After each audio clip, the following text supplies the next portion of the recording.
बार सभी लोग ऐसे हाथ ऊपर करें, लगे कि आप आनंदेश्वर दरबार में बैठे हैं और सभी लोग बोलें ओम नमः शिवाय, ओम नमः शिवाय, हरे हरे बोले नमः शिवाय, ओम नमः शिवाय, ओम नमः शिवाय, हरे हरे बोले नमः शिवाय, नमः शिवाय, ओम नमः शिवाय, हरे हरे बोले नमः शिवाय, ओम नमः शिवाय,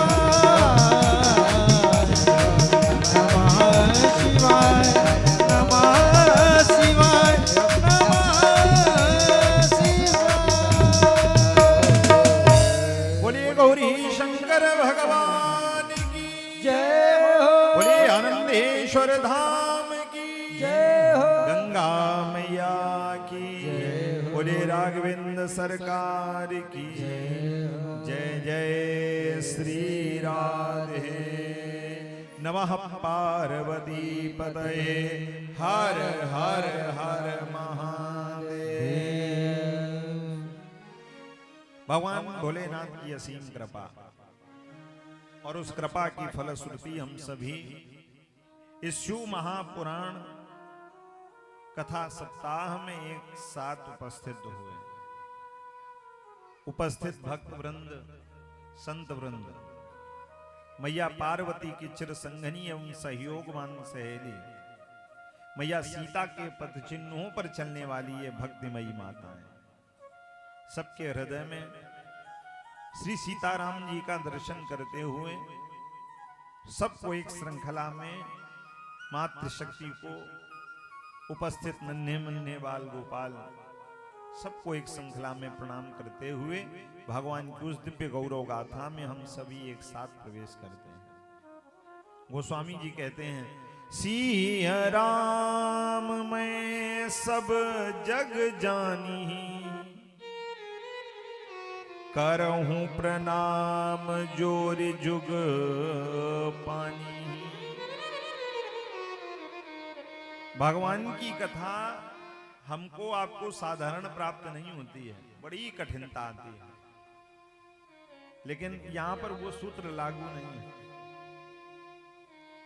यहां पर वो सूत्र नहीं लागू। ऐसा लग रहा है कि अभी पिछली वाली कथा विश्राम हुई है और ये दूसरी प्रारंभ हो गई है ना।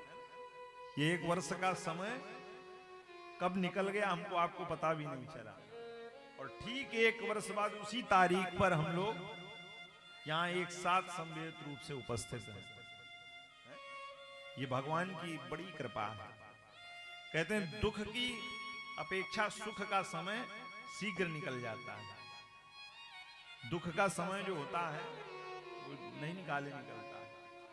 कहते हैं एक एक पलक का जो समय होता है झपकाने में ऐसे प्रतीत होता है जैसे चतुर्युग आए थे पश्चिंती से 4-4 युग बीत रहे हैं।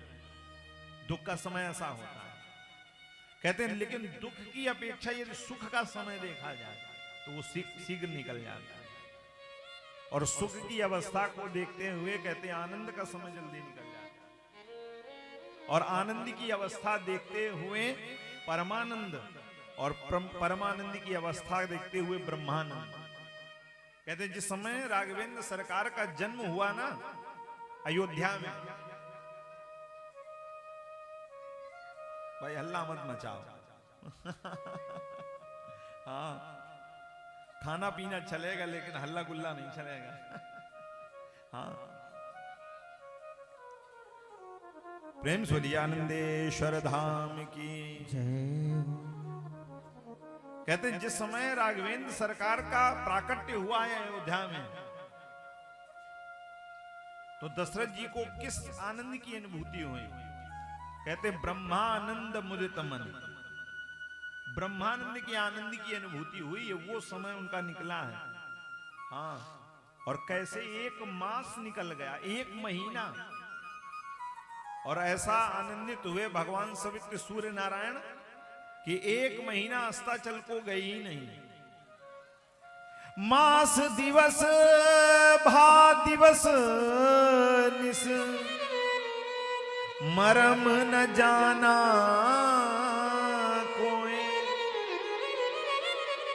1 महीना कब व्यतीत हो गया पता ही नहीं चला। क्यों? भगवान जब आते हैं तो वो साक्षात आनंद का स्वरूप है। हाँ, वो आनंद के साक्षात विग्रह स्वरूप है। जो आनंद सिंधु सुख राशि, सीकर तय तैलोक सुपासी। वो आनंद की बिंदु, आनंद के सिंधु हैं, और उस सिंधु के एक बूंद मात्र हम लोगों को मिल जाए ना, तो हमारा आपका जीवन बदल जाए। ऐसा आनंद का स्वरूप, और ऐसे आनंद की अनुभूति हमको आपको हो रही है। हम तो कहेंगे कि वहां तो 1 महीना ही बीता था, और हमको तो आपको ऐसा अवसर प्राप्त हुआ है कि 1 वर्ष बीत गया और पता ही नहीं चला। है बात की नहीं? तो ये भगवान की अतिशय कृपा है हमारे आपके ऊपर, कि वो कहीं ना कहीं हमारे और आपके मध्य में साक्षात विराजमान है। पिछली बार हम लोगों ने श्रीमद् भागवत की कथा का श्रवण लाभ किया था, और वहीं कहीं ना कहीं उस कथा के मध्य में ही शिव पुराण का बीज अंकुरित हो गया था। है? और उसी जो वो अंकुरित हुआ था ना, उसी का वृक्ष है आज हम लोगों के सामने उपस्थित, और उसी वृक्ष की छांव में बैठ करके भगवान की इस दिव्य गौरव गाथा को सुनने के लिए हम लोग उपस्थित हुए हैं। कितनी गजब की बात है। किनकी कथा सुन रहे हैं? भगवान भोलेनाथ। देखो भाई, थोड़ी हमारी सुनो भाई, ये सब नहीं चलेगा। प्रेम से ले गौरी शंकर भगवान की। अच्छा, ऐसा पता आप लोग इतना हल्ला मचाओगे तो 1 घंटा बाद आते हैं। अच्छा, हमारी कौन कौन सुनेगा?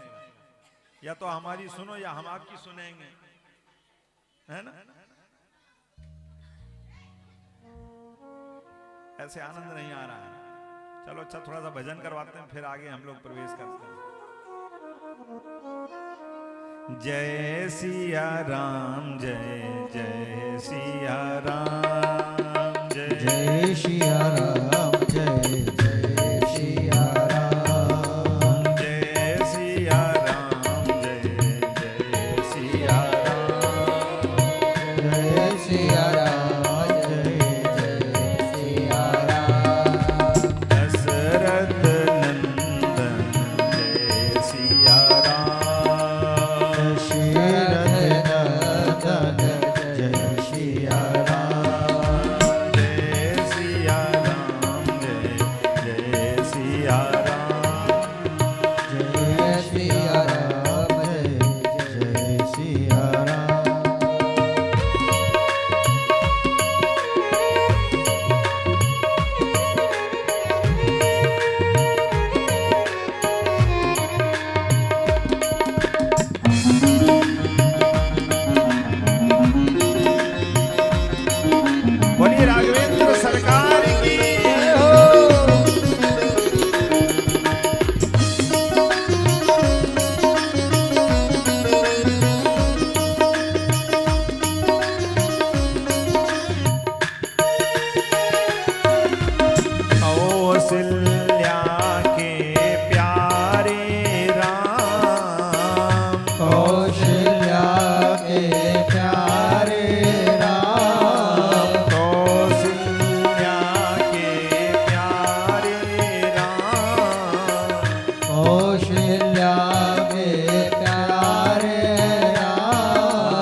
सरकार की जय हो।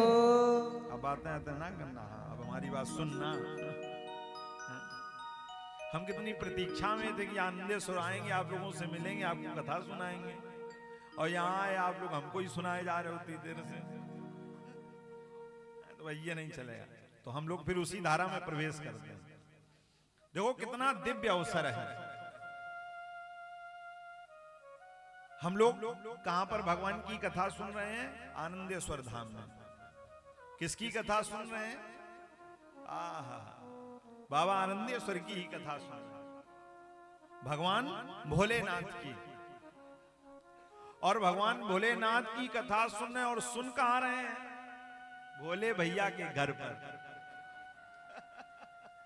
है ना, जो हमारे साक्षात भोलेनाथ हैं।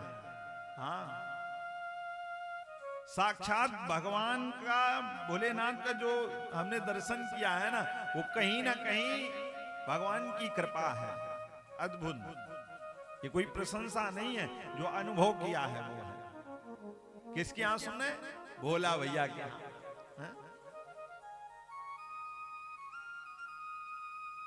और यहां वो भी विराजमान है जो आपके आराध्य हैं। कौन है? पुरुषोत्तम भैया। पुरुषोत्तम किसे कहते हैं?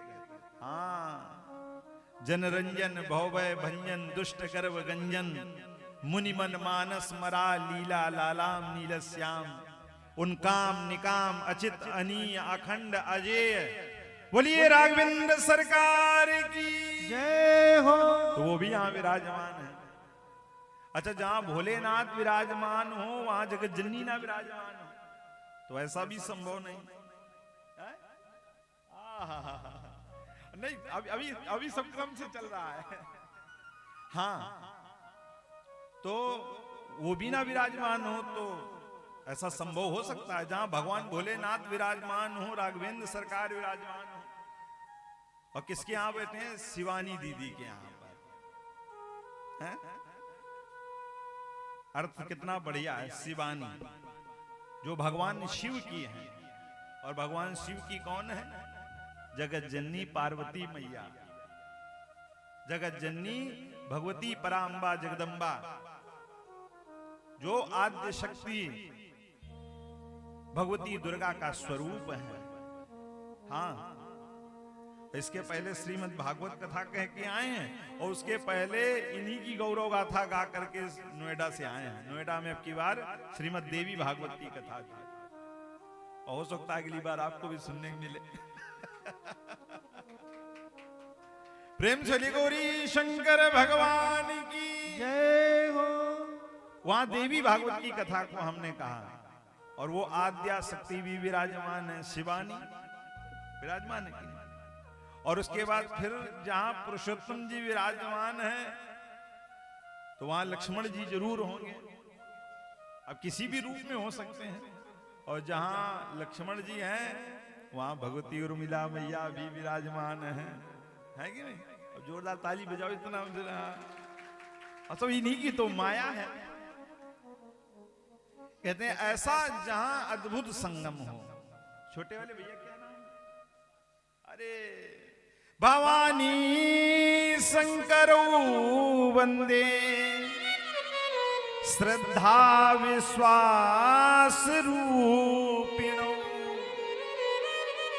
हाँ, श्रद्धा विश्वास। गोस्वामी जी कहते हैं भवानी शंकरो वंदे, श्रद्धा विश्वास रूपिणो। श्रद्धा नाम मैया पार्वती का, और विश्वास नाम भगवान शिव का। और जब तक ये श्रद्धा और विश्वास हमारे आपके हृदय में नहीं विराजमान होते हैं, तो भगवान की कथा हमें प्राप्त नहीं हो सकती। ये बिल्कुल अकाट सत्य है। जहां श्रद्धा और विश्वास की कमी आई, वहां घटना निश्चित घट जाती है।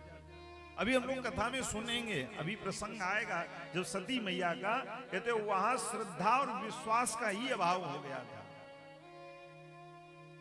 श्रद्धा वक्ता के प्रति ना होना, तो कहते हैं उसके द्वारा कही गई बात बिल्कुल भी समझ में नहीं आती। युधिष्ठिर जी को व्यामोह हुआ, और कहते हैं पूरा गीता का उपदेश भगवान ने समझाया। जो गीता का उपदेश अर्जुन को दिया था, और उसी गीता के अर्जुन सुन करके गीता के उपदेश को कहते हैं कि तुरंत कहते हैं कौरवों की विशालकाय सेना को पराजित कर दिया था। और वहीं कहते हैं पूरा गीता का उपदेश युधिष्ठिर दादा को दिया, लेकिन उनका व्यामोह दूर नहीं हुआ। पता है क्यों? क्योंकि वहां थोड़ा सा विश्वास की कमी। कभी कभी ऐसी परिस्थिति हमारे आपके सामने भी आ जाती है। हम आप कभी कभी ऐसी परिस्थिति में फंस जाते हैं कि उसका समाधान हमारे घर में एक छोटे से बच्चे के पास में होता है, और वो आकर के समाधान कहे तो हम लोग उसकी सुनेंगे नहीं। हम लोग क्या कहेंगे? जाओ, ये तुम्हारे विषय की बात नहीं है, अभी तुम छोटे हो, पढ़ाई लिखाई करो, यहां से चले जाओ। और वही जो बात वो बच्चा कह रहा है ना, वही बात कोई हमारे घर में 80 साल का बुजुर्ग व्यक्ति आवे और वही बात वो कह दे तो उसको हम लोग मान लेते हैं। क्यों? वहां विश्वास वो नहीं है जो विश्वास उस 80 वर्ष के बुजुर्ग के प्रति हमारा आपका है।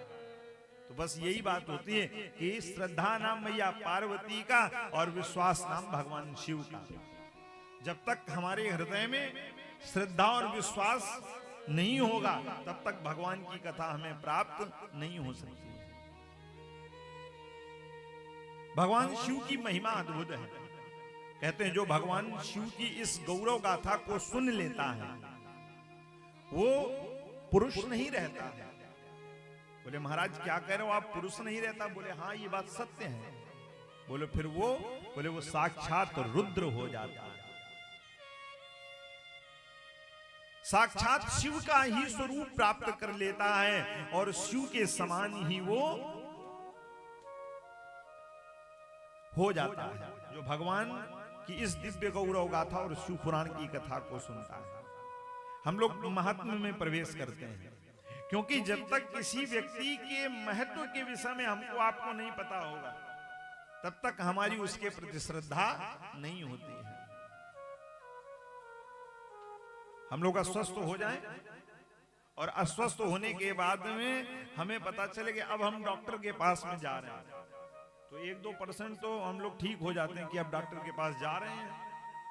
और जैसे उसके पास पहुंचे और बढ़िया से उसने इंजेक्शन दिखाया हमको आपको तो 10-20% उसको दवा को देख करके हम लोग ठीक हो जाते हैं। क्यों? जानते हैं कि डॉक्टर के पास जाएंगे तो ठीक हो जाएंगे क्योंकि वहां से हमारा विश्वास है और उसका महत्व भी यही है। औषधि हाथ में आई और औषधि को देखा और हमने खा लिया, ठीक हो गए। क्यों? यहां पर हमारा विश्वास है कि इस औषधि को खाने से हम स्वस्थ हो जाएं। तो किसी व्यक्ति का महत्व जानना बहुत आवश्यक है। सौनक जी महाराज सूत जी से कहते हैं भगवान हे सूत महाप्राज्ञ सर्व सिद्धांत वेद प्रभो आख्याहि में कथा सारम पुराणम विशेषतः। हे महामती, हे श्रेष्ठ, आप समस्त सिद्धांतों को जानने वाले हैं। भगवान आप समस्त वेदों के ज्ञाता भी हैं, पुराणों के भी ज्ञाता हैं। भगवान कुछ आप ऐसा कहें जो सार तत्व हो। सार तत्व को हम ग्रहण करना चाहते हैं, सुनना चाहते हैं। सार तत्व क्या है? जैसे एक आम का वृक्ष होता है ना, और आम का वृक्ष देख करके जो आम का फल होता है कितना स्वादिष्ट होता है। हम सबने आम के फल को खाया है और उस आम के फल का स्वाद यदि हम आम के वृक्ष की डाली को तोड़ करके खाना चाहें तो क्या वो स्वाद प्राप्त होगा? नहीं प्राप्त होगा। यदि उस आम के फल का स्वाद लेना है तो हमें उसके सार तत्व की प्रतीक्षा करनी पड़ेगी। जब वो फल प्राप्त होगा तब हमें वो आम का स्वाद प्राप्त होगा। अथवा दूसरा उदाहरण आपको हम और देते हैं। जैसे घर में आप पूड़ियां तल रही हो और पूड़ियों को तलते तलते देसी घी का अभाव हो जाए, तो क्या उस घी के अभाव में हम दूध डाल सकते हैं? क्यों नहीं डाल सकते? क्योंकि दूध से ही तो घी प्राप्त होता है। बोले यही सार तत्व है। यद्यप दूध से ही हमें घी प्राप्त होता है, लेकिन अगर जो घी की जगह हम दूध का प्रयोग करके उससे वो कार्य करना चाहें तो हमें नहीं सफलता मिलेगी। उसके लिए हमें दही जमाना पड़ेगा, फिर उससे मक्खन निकालना पड़ेगा, फिर हमें उसका जो क्रम होता है वहां तक पहुंच करके तब हमें नवनीत प्राप्त होगा, घी प्राप्त होगा। बोले इसलिए भगवान उस सार तत्व को ग्रहण करना हम चाहते हैं। क्यों? क्योंकि जब तक वो सार तत्व हमको नहीं प्राप्त होगा तब तक हम उन विकारों से नहीं दूर हो सकते हैं। क्योंकि हम लोग विकारों में घिरे हुए हैं। काम, क्रोध, मद, लोभ सबके हृदय में विराजमान है, और सबके हृदय में नहीं, अपितु ये मानिए कि ये चारों तरफ फैला हुआ है और उसके नीचे हम आप दबे हुए हैं। तो इनसे प्रभु कैसे हम लोग बच सकते हैं, ये भी आप हमको बताइए। स्वाभिकार निरासश्च सज्जनै क्रियते कथम। इस विकार से हम आप कैसे बच सकते हैं, प्रभु ये भी हम जानना चाहते हैं। सूत जी महाराज उत्तर देते हैं और कहते हैं प्रभु ऐसा सुनाओ आप हमको कि कहें आप, कथा को सुने हम और कल्याण पूरे संसार का हो जाए।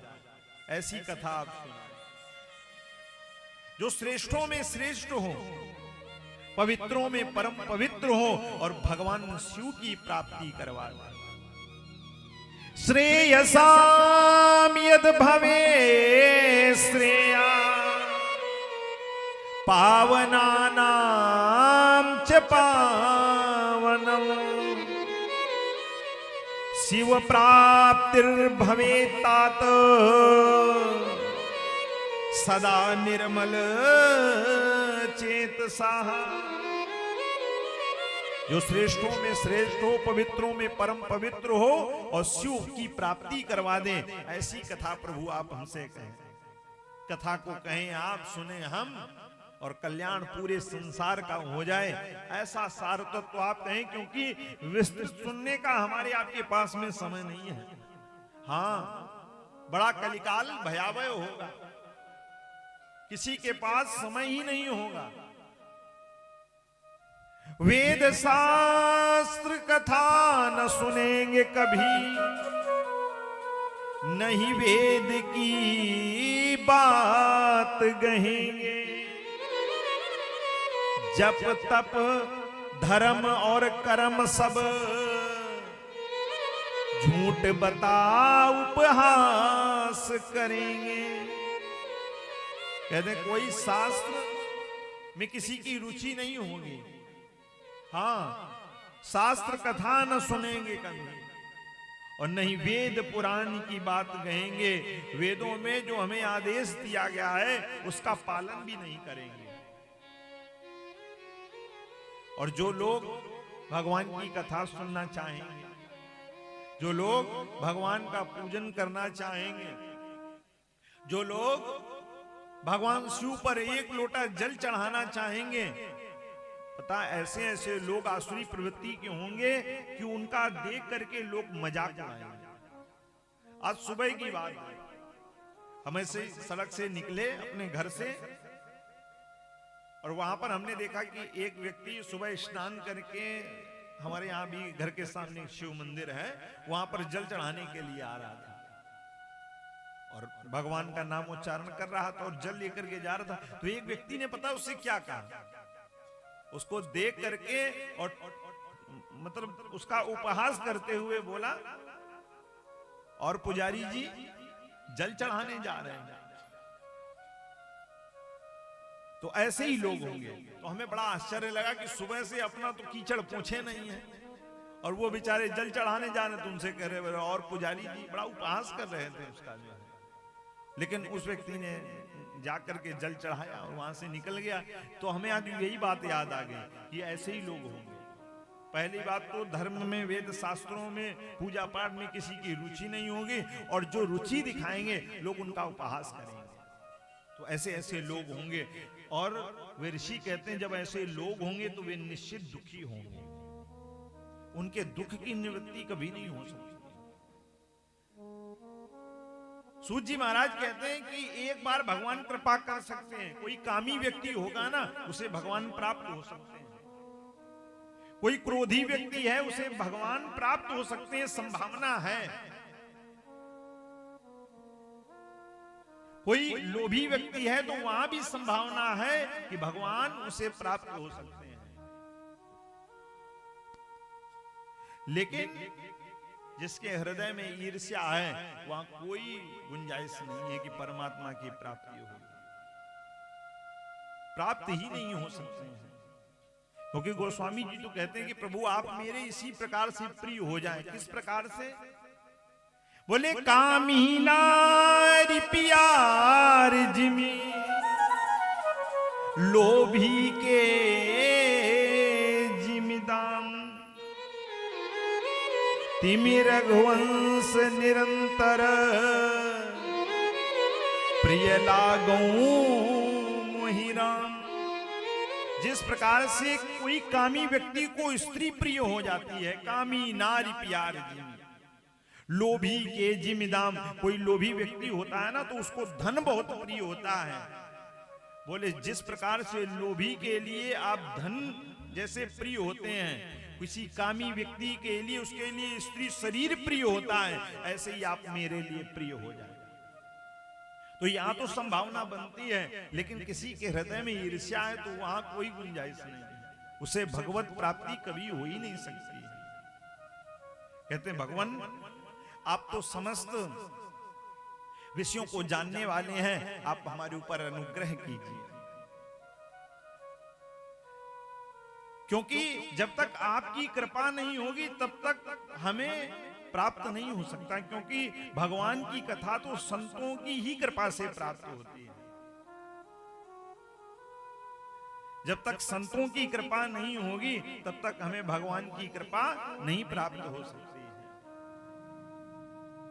संतन के संग लाग रे तेरी अच्छी बनेगी, संतन के संग लाग रे हो तेरी अच्छी बनेगी, संतन के संग लाग रे तेरी अच्छी बनेगी, संतन के संग लाग रे हो तेरी अच्छी बनेगी, अच्छी बनेगी तेरी बिगड़ी बनेगी, अच्छी बनेगी तेरी बिगड़ी बनेगी, अच्छी बनेगी तेरी बिगड़ी बनेगी, अच्छी बनेगी तेरी बिगड़ी बनेगी, संतन के संग तेरी अच्छी बनेगी, संतन के संग लाग रे हो तेरी अच्छी बनेगी।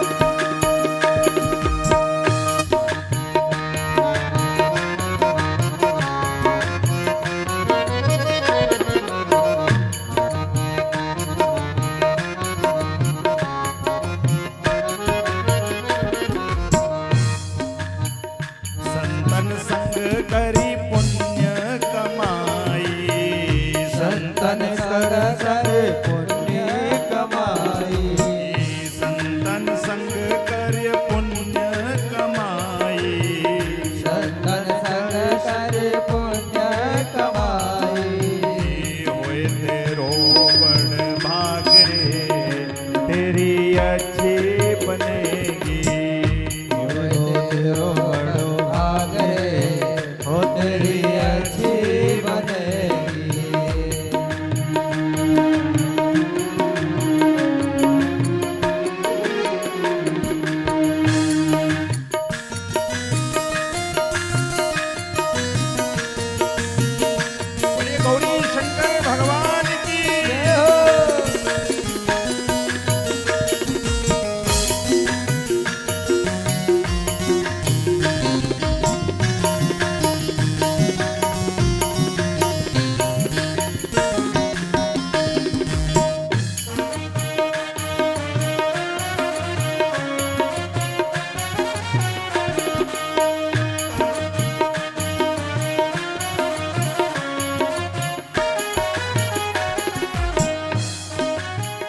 संतों ने पूछा किसी की बनी है?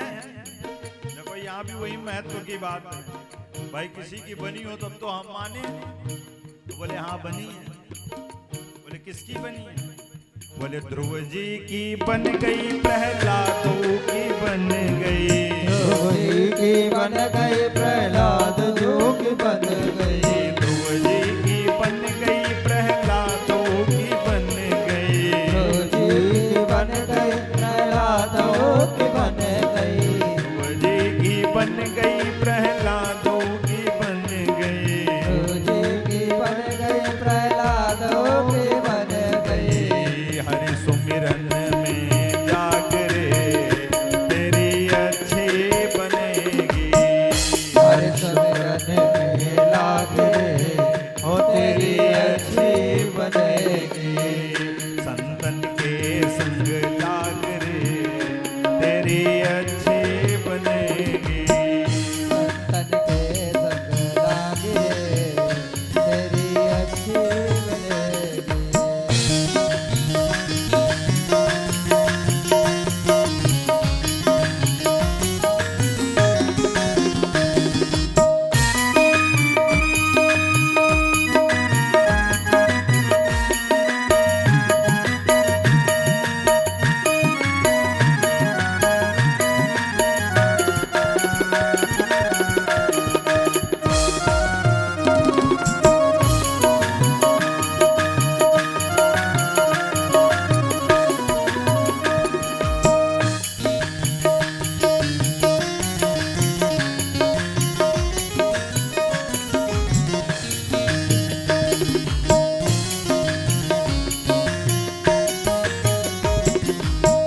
मोहनिशा में बहुत दिन सोए।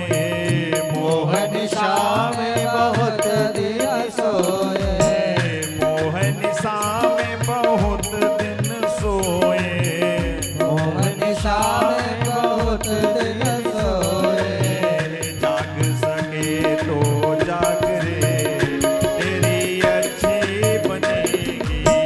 जाग सके तो जाग रे, वो तेरी अच्छी बनेगी। संग लाग रे तेरी अच्छी बनेगी।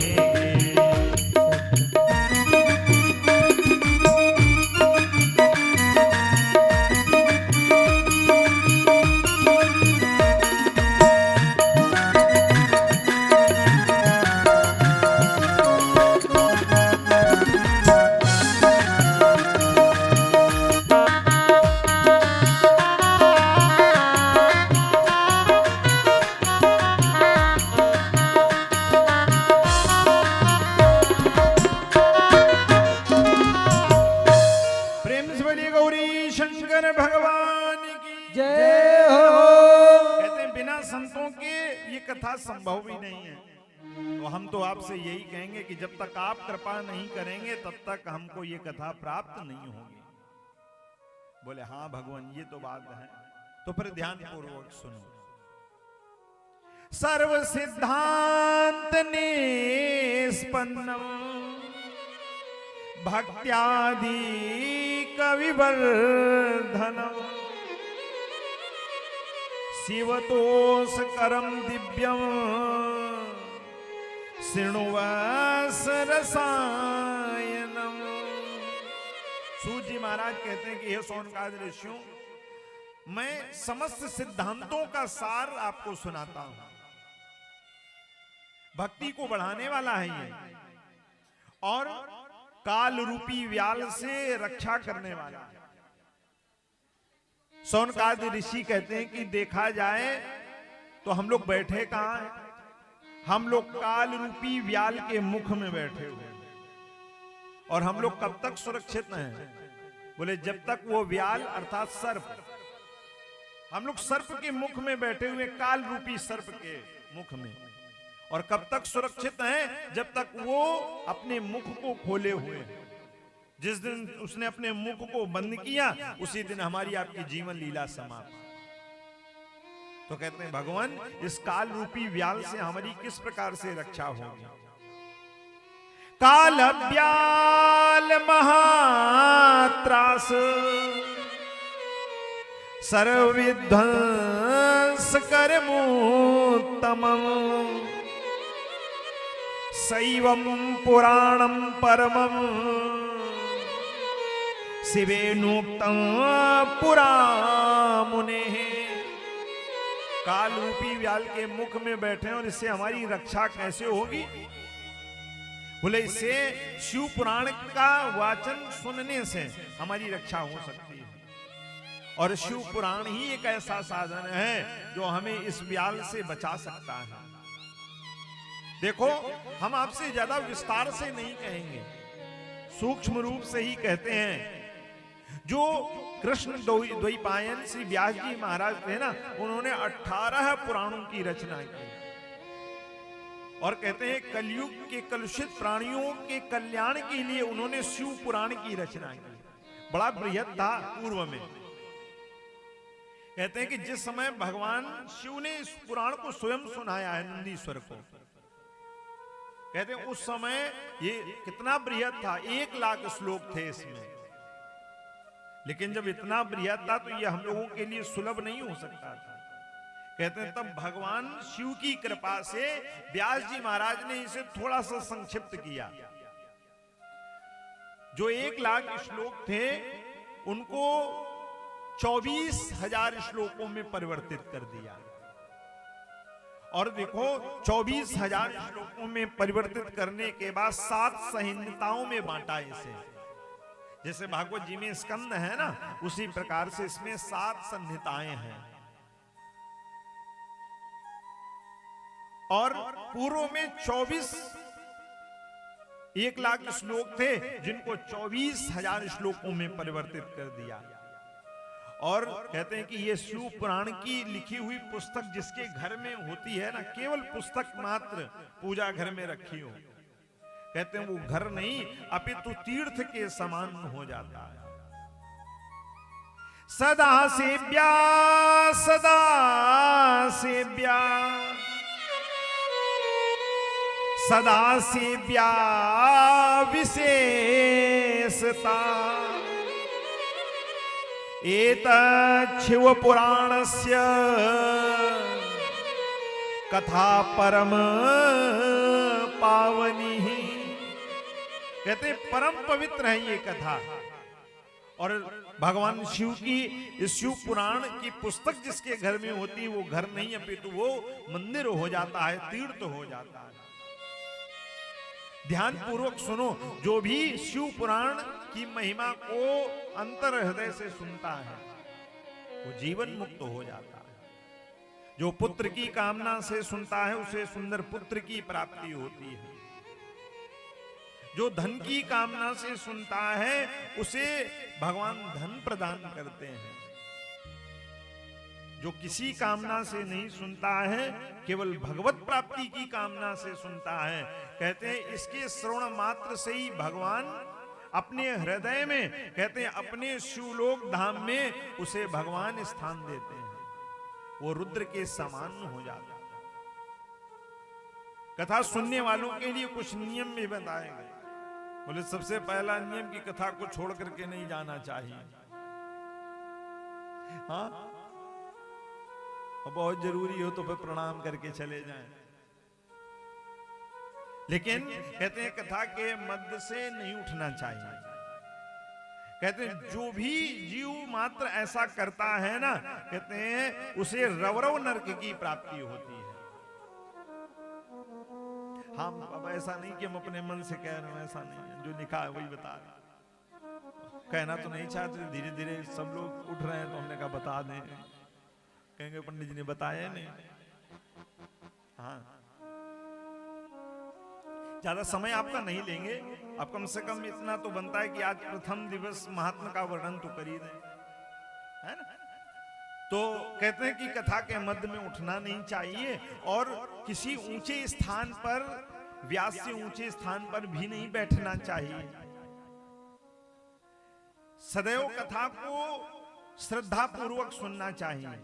सर्वप्रथम शिव पुराण को प्रणाम करना चाहिए, उपस्थित व्यास को प्रणाम करना चाहिए और इस प्रकार से जो कथा को सुनता है उसे भगवान शिव की कृपा प्राप्त हो जाती है। कहते हैं भगवान किसी ने कथा को सुना होगा ना, बोले हमको आप ऐसा वृत्तांत बताइए। यहां पर दो महत्वपूर्ण वृत्तांतों को भगवान सूत जी कहते हैं कि राजन ध्यान पूर्वक सुनो। ऋषियों, मैं एक शिव पुराण के अद्भुत महात्मा का वर्णन करता हूं। कहते हैं कि इस कथा को सुनने से यद पुण्यम सर्वदानेषु सर्वयज्ञेषु वा मुनेः शंभो पुराण श्रवणात् तत्फलं निश्चलं भवेत्। इस संसार में जितने भी प्रकार के दान यज्ञ हैं, कहते हैं शिव पुराण की कथा को सुनने मात्र से सबका फल प्राप्त हो जाता है। हाँ भाई, अगर इतना सब नहीं बताएंगे तो फिर श्रद्धा कैसे होगी? क्योंकि महत्व जानना आवश्यक है। इसलिए कहते हैं कि इसका इतना महत्व है कि कोई श्रद्धा पूर्वक सुन लेना तो समस्त जो भी दान है, पुण्य है, कहते हैं सबका तीर्थों का फल भी हमें इस कथा के श्रवण मात्र से ही प्राप्त हो जाता है। और ऐसा नहीं है कि आप 7 दिन या 9 दिन पूरी कथा सुने तभी आपको फल प्राप्त होगा। बोले ना, बोले एक दिन मात्र भी कथा कोई सुन ले, कोई एक दिन भी इस कथा को सुन ले तो उसे संपूर्ण कथा का फल प्राप्त हो जाता है। और प्रयास करना चाहिए कि पूरे साप्ताहिक या नवान पारायण जो भी हो तो श्रद्धा पूर्वक सुनना चाहिए, लेकिन समय अभाव हो तो कोई व्यक्ति एक दिन भी सुन ले। कहते हैं जिसने कभी धोखे से भी इस कथा को सुना है ना, बोले उनका भी कल्याण हो गया है। राजन, मैं आपसे एक वृत्तांत कहता हूं, ध्यान पूर्वक सुनो। किसने इस कथा को सुना? ये मानवा पाप कृतो दुराचार रता खलः कामादि निरता निलयं च तेपि शुद्ध्यन्तनेन यनवे वनैवे। हे सोनक जी, जो मनुष्य पापी, दुराचारी, खल तथा कामी है, वो भी श्रद्धा पूर्वक इस कथा को सुन ले तो उसका कल्याण हो जाता है। जो लोग छल करने वाले हैं, जो किसी को धोखा दे देते हैं, ऐसा क्रूर धोखेबाज व्यक्ति भी यदि इस कथा को सुन ले तो उसका कल्याण हो जाता है। ऋषियों, अब इस कथा को किसने सुना उसके विषय में मैं आपसे कहता हूं। शिव पुराण में एक देवराज नाम का ब्राह्मण हुआ। अत्यंत दुराचारी था, पाप करने वाला था, और पाप करने के साथ साथ अपने माता पिता की जिसने हत्या भी कर दी थी, एक ऐसा पापी व्यक्ति था। अपनी पत्नी की भी हत्या कर दी थी इस देवराज ब्राह्मण ने। ध्यान पूर्वक सुनो। आसीत की रात नगरे ब्राह्मणो ज्ञान दुर्बलः देवराज इति ख्यातो विस्तस्त जनवश्चकः। एक किरात नगर हुआ और उस किरात नगर में एक देवराज नाम का ब्राह्मण रहता था, जो कि ब्राह्मणों ज्ञान दुर्बला।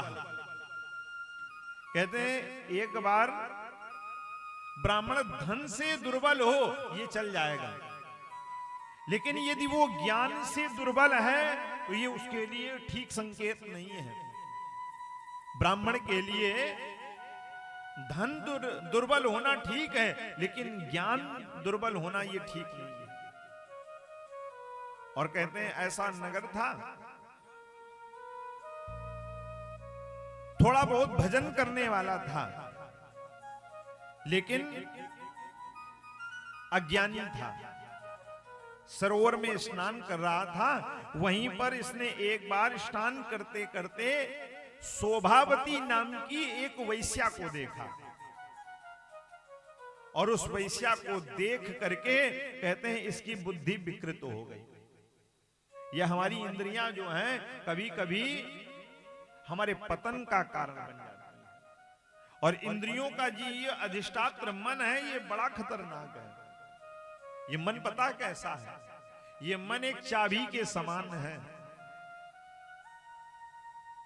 इसको ताले में लगाएंगे तो एक तरफ यदि घुमा देंगे तो वो ताला बंद हो जाएगा, और उसी ताले को खोलने के लिए उसी चाबी को दूसरी ओर घुमाएंगे ना तो वो ताला खुल जाएगा। ऐसा ही तो होता है कि अलग अलग चाबी लगती है, एक ही चाबी होती है ना, उससे ताला बंद भी हो जाता है और उसी से ताला खुल भी जाता है। ये मन ठीक उसी प्रकार से है। यदि इस मन को हमने संसार के विषयों में लगा दिया, बड़ा ध्यान से सुनिएगा और चिंतन करने का विषय है।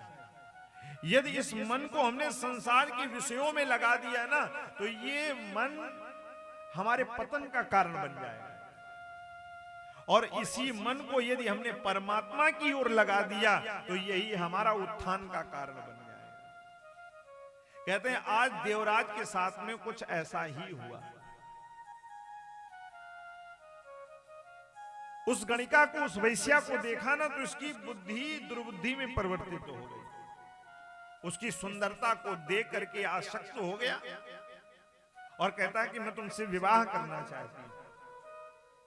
कहते उसको लेकर के घर आया, और जब इसने देखा कि उसके आचरणों को, उसने देखा कि इसके तो माता पिता भी हैं, इसकी पत्नी भी है, तो उसने इस बात का विरोध किया कि हम तुम्हारे साथ में नहीं रह सकते हैं। यदि तुमको मेरे साथ में रहना है तो इनको सबको छोड़ना पड़ेगा।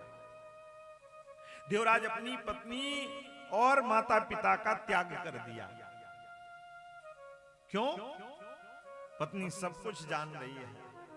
रात्रि में 12-12 बजे तक मदिरा का पान करके आ रहे हैं, और पत्नी ने मना कर दिया तो पत्नी शत्रु हो गई। माता पिता ने मना कर दिया तो माता पिता शत्रु हो गए। बोले यही आसुरी प्रवृत्ति है। यदि हम मनमुखी जीवन जी रहे हैं ना तो यह हमारे लिए ठीक नहीं है। कहते हैं मनमुखी जीवन जीना ही आसुरी प्रवृत्ति को जन्म देता है। जहां अनुशासन नहीं है ना वहां पर घटना शीघ्र हो जाती है।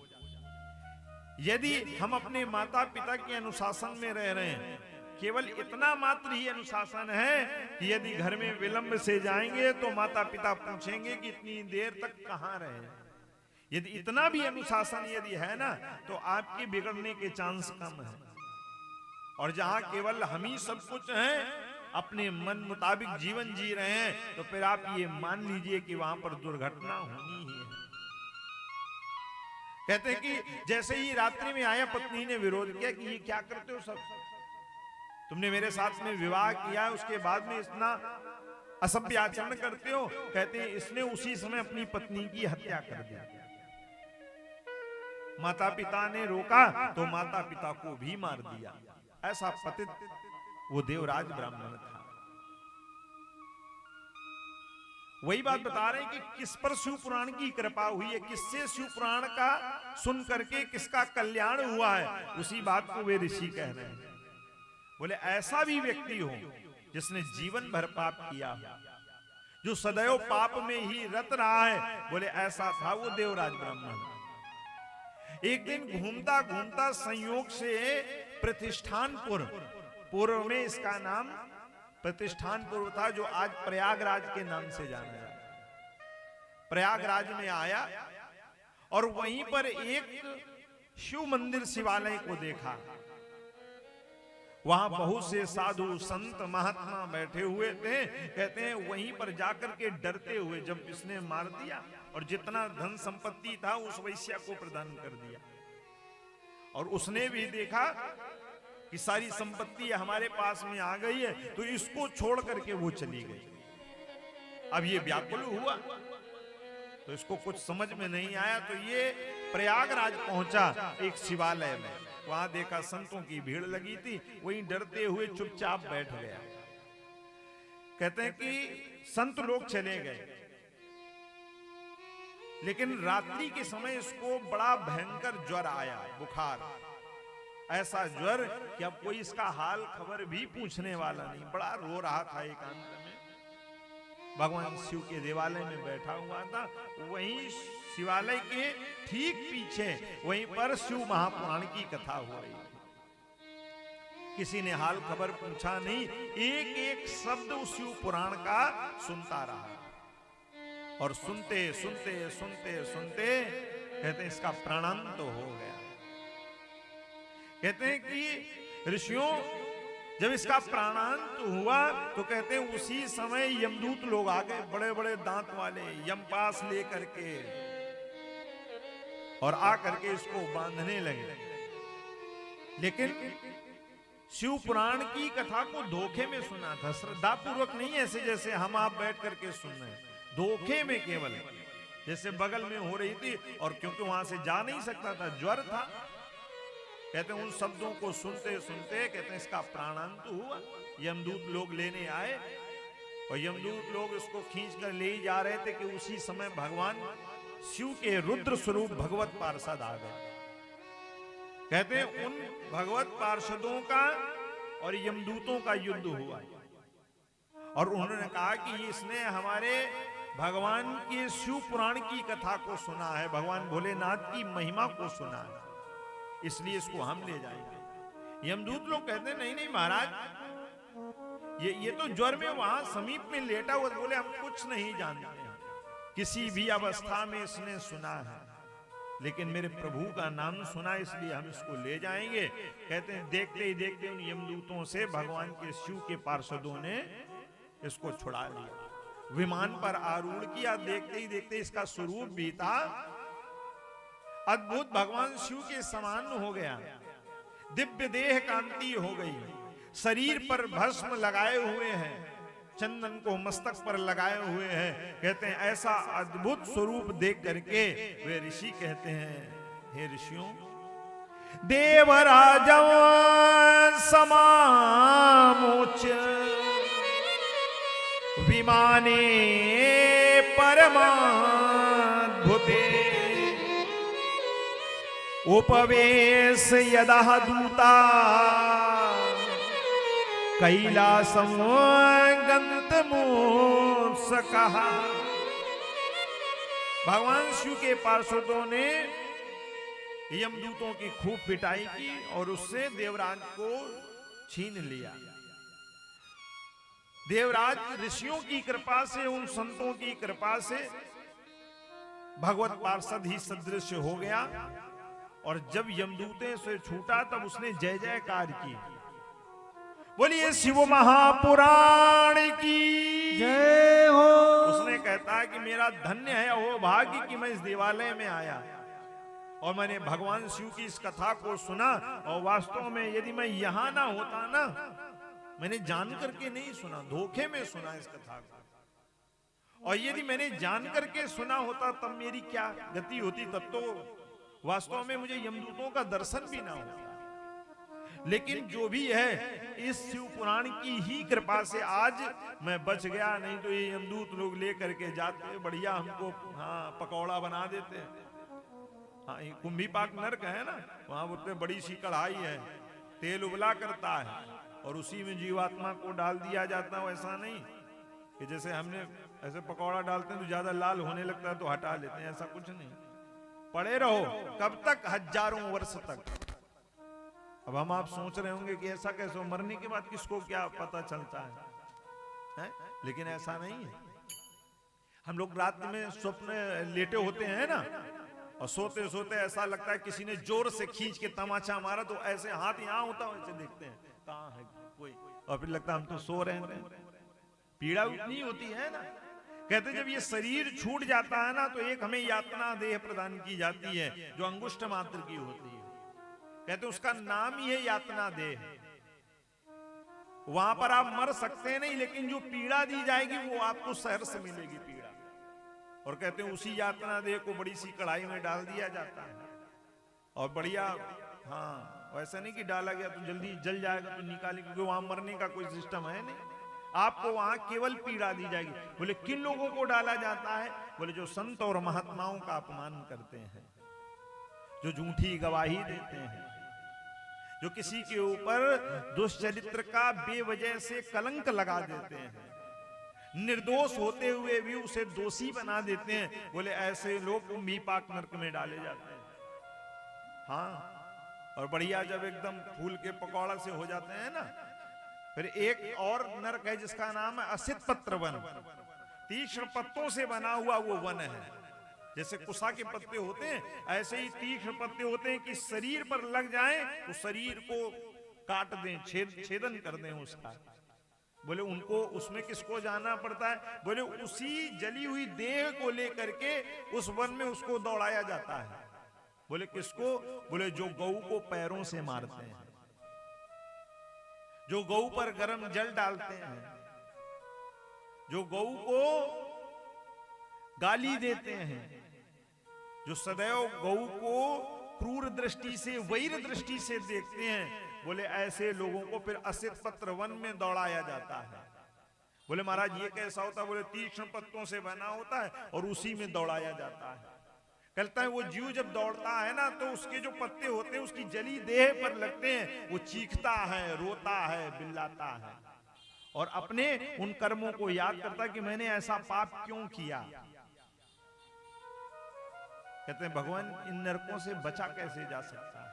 और बोले ऐसा नहीं कि कोई 100-200 मीटर का वन हो, हजारों योजन की दूरी में वो वन बना हुआ है और वो वन बना हुआ है और वहां पर दौड़ते दौड़ते वो जीव थक जाता है। वहां थकावट भी है और थकने के बाद गिर गया, उठ नहीं पा रहा, चल नहीं पा रहा, मर नहीं सकता है, क्योंकि वहां कोई ऐसा नहीं कि आप गिर गए तो आपको जल पिलाया जाएगा। बोले ना, बोले यमदूत लोग आएंगे, बड़े बड़े कड़े लाएंगे, आपके मुख और नाक में फंसा देंगे और फिर जंजीरों में फंसा करके उसी वन में जितना आपका निर्धारित पाप है उस हिसाब से उस वन में आपको दौड़ाएंगे और जब आप दौड़ते दौड़ते थक जाएंगे, गिर जाएंगे, फिर आपको घसीटते हुए ले जाएंगे। हाँ, कहते हैं ऐसा है असित पत्र वन। 28 प्रकार के नरक हैं, आगे चल करके फिर बताएंगे। बोले भगवान कौन कौन नहीं जाता है? बोले जो भगवान का भजन करते हैं, हाँ, जो भगवान की कथा बीच में छोड़ करके नहीं जाते हैं, हाँ, बोले फिर वो नहीं जाते हैं, फिर उनको नरक नहीं जाना पड़ता है। भाव को भाव न ख्याल सहु, नाम जपत मंगल दिस दसहु। बोले जो परमात्मा का नाम लेते हैं ना, आप लोग बिल्कुल भयभीत नहीं हो। जितने लोग यहाँ बैठे कोई नरक नहीं जाएगा, ये हम कह रहे हैं इस व्यास मंच से। हाँ, बिल्कुल बिल्कुल घबराइए मत। कहते हैं जिस प्रकार से भगवान सुखदेव ने इन नरकों का वर्णन किया था ना, तो राजा परीक्षित ऐसे ऐसे कांपने लगे। बोले भगवान, बोले हमसे भी ऐसा ही अपराध हुआ है, हमने भी संत महात्माओं का अपमान किया, उनके गले में मरे हुए सर्प को डाला है, क्या हमको भी नरक जाना पड़ेगा? बोले ना राजन, बोले नरक तो वो लोग जाते हैं कि जिनकी जिह्वा से एक बार कभी राम शब्द नहीं निकलता है, जो मंदिर देवालयों को देखते हुए निकल जाते हैं, उनको प्रणाम नहीं करते हैं। बोले नरक तो वो लोग जाते हैं, संत महात्माओं को देख करके आदर नहीं करते, उनका सम्मान नहीं करते, नरक वो लोग जानते हैं। जो भगवान का कीर्तन नहीं करते वो लोग नरक नहीं जाते हैं। हाँ, तो हम लोग तो भैया ऐसा थोड़ी ना है। भगवान का भजन चाहे भाव में किया गया हो, चाहे कुभाव में किया गया हो, और चाहे अनख और चाहे आलस्य में, किसी भी स्थिति में उस परमात्मा का नाम लिया गया है तो वो आपके लिए प्रभावी है। भाव कुभाव न ख्याल सहु, नाम जपत मंगल दिस दसहु। बोले भाव क्या है? बोले जैसे हम लोग भाव में इस समय भगवान का नाम कीर्तन कर रहे हैं, सुन रहे हैं, बोले ये भाव में है। अच्छा, अब आप लोगों का थोड़ा नरक से हम भय दूर कर दें, क्योंकि आप लोग तो टेंशन में हो गए। बिल्कुल चिंता मत करो, कोई नहीं जाएगा। क्यों? हम लोग भाव में परमात्मा का नाम ले रहे हैं, और जो भाव में या कुभाव में या अनख में या आलस्य में भी नाम लेता है, कहते हैं उसे नरक नहीं जाना पड़ता है। तो कैसा भाव में नाम? अच्छा, कौन कौन भाव में लेगा नाम? हाथ उठाओ। हाँ। अब तो सब लेंगे, इतना गंभीर केस हो गया है? चलो अच्छा, हम लोग फिर भाव में नाम लेते हैं। सीताराम सीताराम सीताराम कहिए, जाहि विधि राखे राम ताहि विधि रहिए। सीताराम सीताराम सीताराम कहिए, जाहि विधि राखे राम ताहि विधि रहिए। सीताराम सीताराम सीताराम कहिए, जाहि विधि राखे राम ताहि विधि रहिए। सीताराम सीताराम सीताराम कहिए, जाहि विधि राखे राम ताहि विधि रहिए।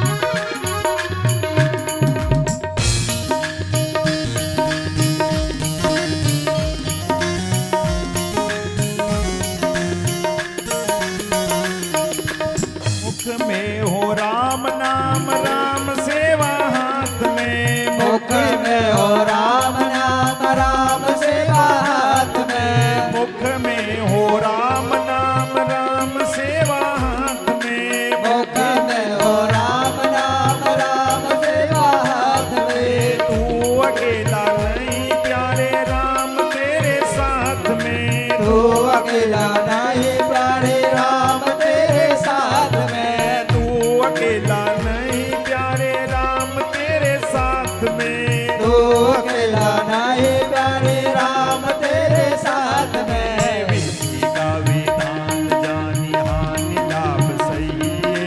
विधि का विधान ज्ञान हानि लाभ सही है।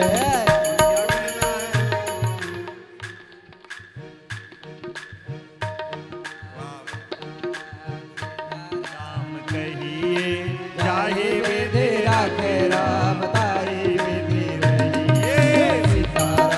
सीताराम सीताराम कहिए, जाहि विधि राखे राम ताहि विधि रहिए। बोलिए राघवेंद्र सरकार की। जय हो।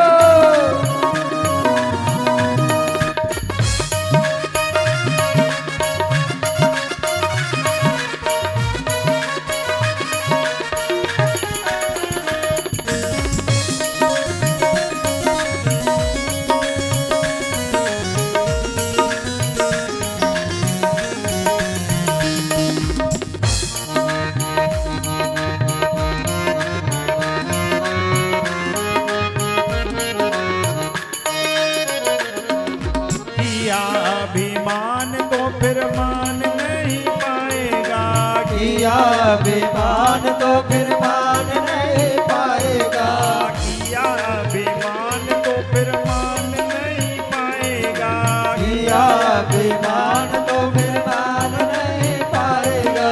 होगा प्यारे वही जो श्री राम जी को भाएगा। होगा प्यारे वही जो श्री राम जी को भाएगा। किया अभिमान तो फिर मान नहीं पाएगा। किया अभिमान तो फिर मान नहीं पाएगा। होगा प्यारे वही जो श्री राम जी को भाएगा। होगा प्यारे वही जो श्री राम जी को भाएगा। पहले आशा त्याग शुभ काम करते रहिए। फल आशा त्याग शुभ काम करते रहिए।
सीताराम जी के हाथ में है ना।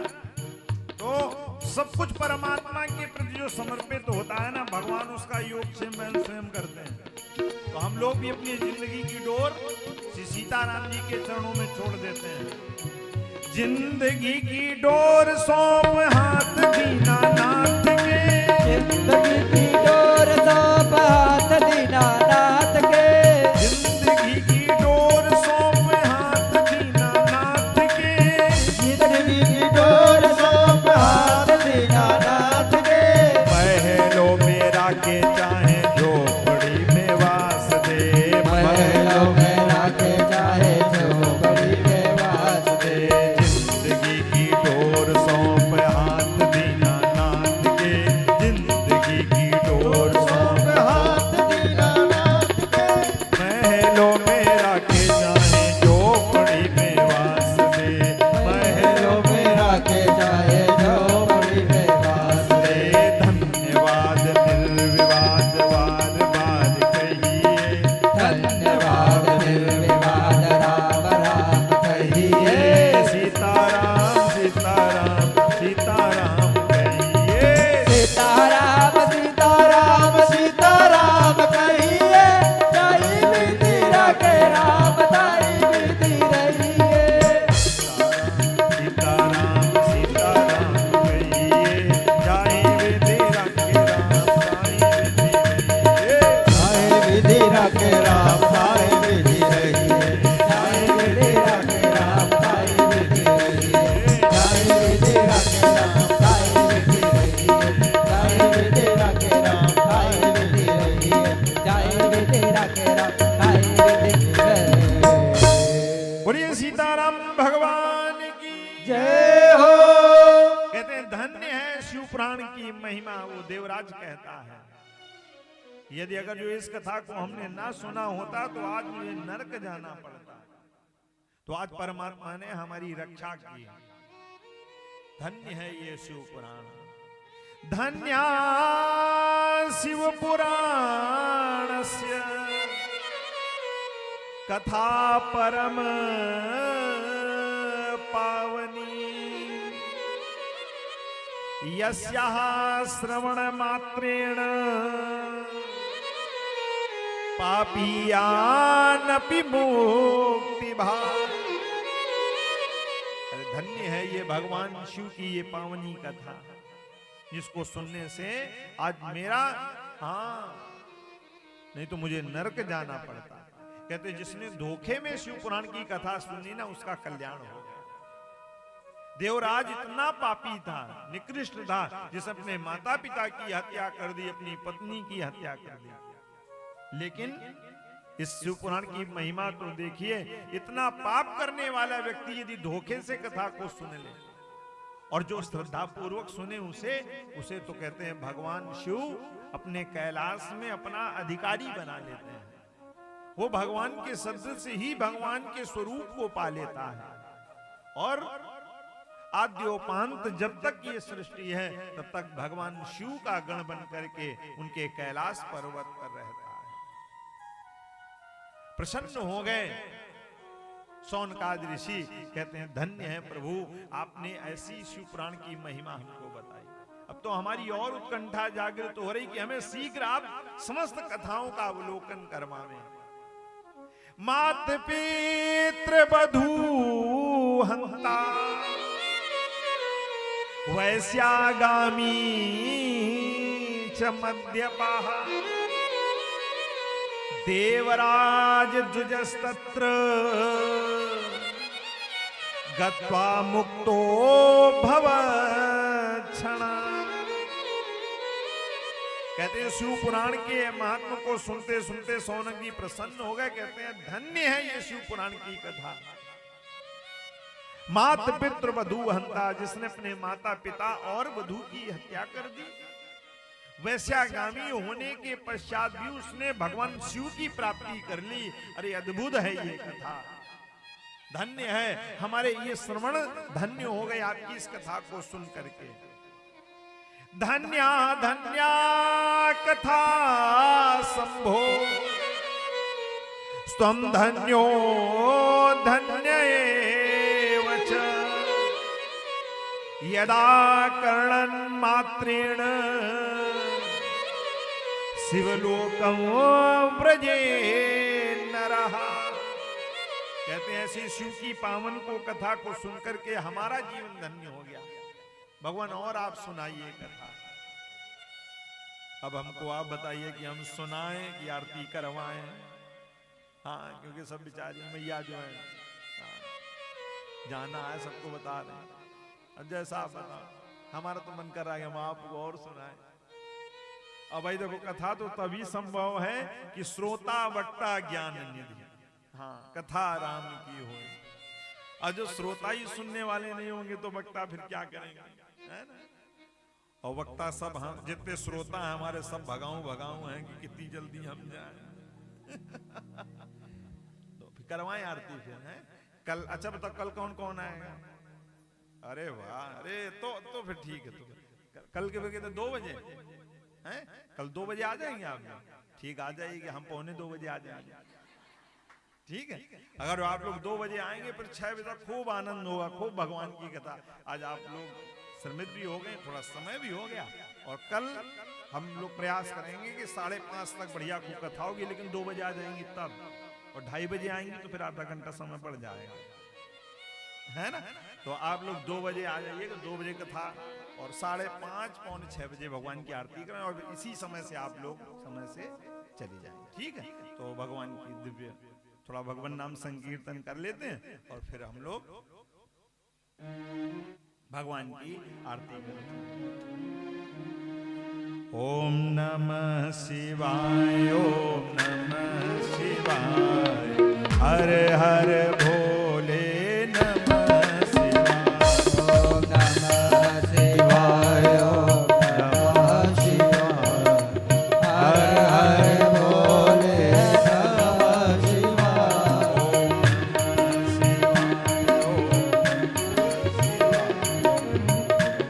हरे भोले नमः शिवाय।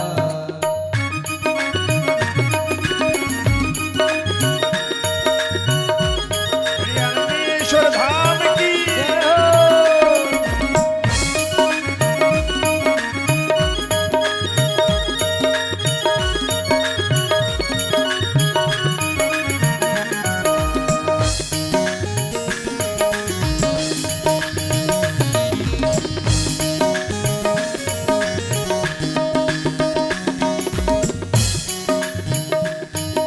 नमः शिवाय, ओम नमः शिवाय, हर हर भोले नमः शिवाय। ओम नमः शिवाय, ओम नमः शिवाय, हर हर भोले नमः शिवाय। नमः शिवाय, ओम हर हर भोले नमः शिवाय, ओम नमः शिवाय, हर हर भोले नमः शिवाय। हर हर भोले हरे भोले नमः शिवाय, हर हर भोले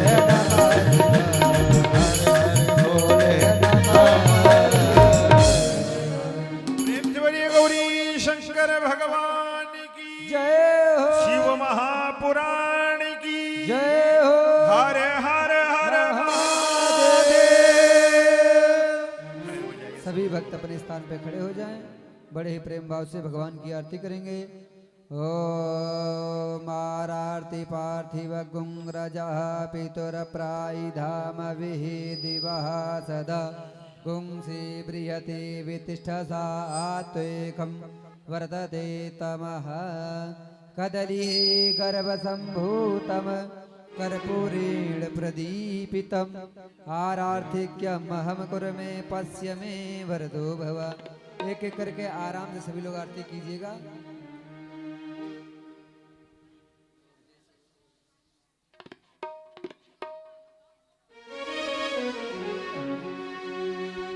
जय शिव ओंकारा, हरे हरे शिव ओंकारा,